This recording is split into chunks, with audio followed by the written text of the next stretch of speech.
in the early stages, as you acknowledged, of what is going to be, as President Obama has said, a long-term effort.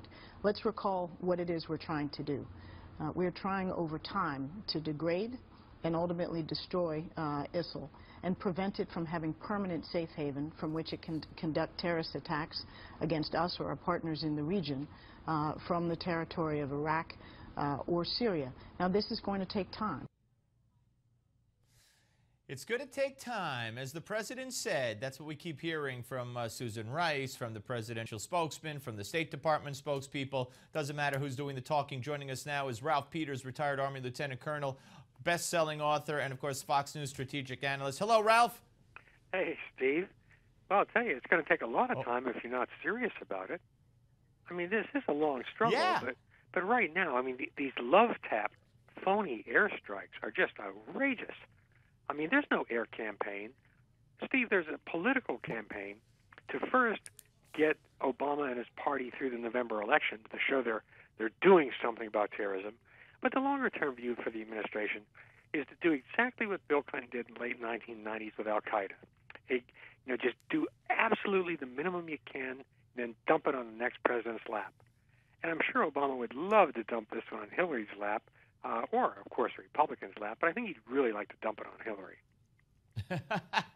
Yeah, let me ask you this, because I'm glad you said that about the air campaign, which is non-existent. When I hear that there were 8 airstrikes over the weekend, which averages out, because I went to public school, 4 a day, I mean, aren't we capable of launching an airstrike every 45 seconds, and we're doing 4 a day? Well, there are several things in play.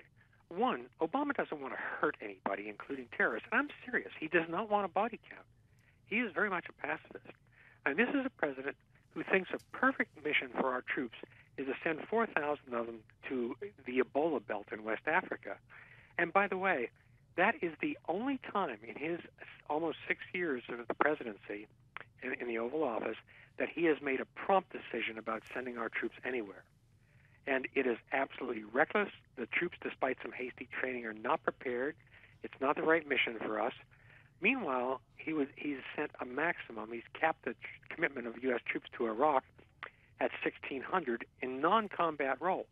So in other words, to him, West African Ebola, he is willing to send 2.5 times as many U.S. troops over there to expose them to Ebola, frankly. There's no way around it. Then he is to send them to Iraq to fight terrorists who threaten us and our civilization. I mean, this guy is just words fail me. I hear you loud and clear, and words may fail you, but the way you said it and your emotions speak volumes, and I think most Americans feel the exact same way. Are we going to watch Baghdad fall? Certainly Kobani looks like it's going in that direction. Anbar province is 80% ISIS right now. Where are we going to wind up? Well, at the rate we're going, there will be certainly fighting in Baghdad. At best, you'll get a divided city and a badly damaged one. This is also complicated by Obama's inaction, his willingness to do anything serious. Now, in Kobani, this is one of the few times in the Middle East when there's really clearly a white hat and a black hat, a good guy and a bad guy. And the Kurds fighting for their homes are the good guys, no question about it. And the Islamic State militants who are killing everything in their path are clearly the bad guys.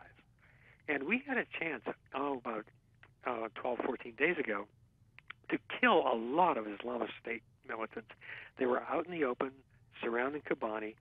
Perfect opportunity to send in the B-52s, do area bombing. Civilians had already fully evacuated the area around Kobani, the outlying villages. But the president wouldn't do that. He doesn't want destruction. He doesn't want death.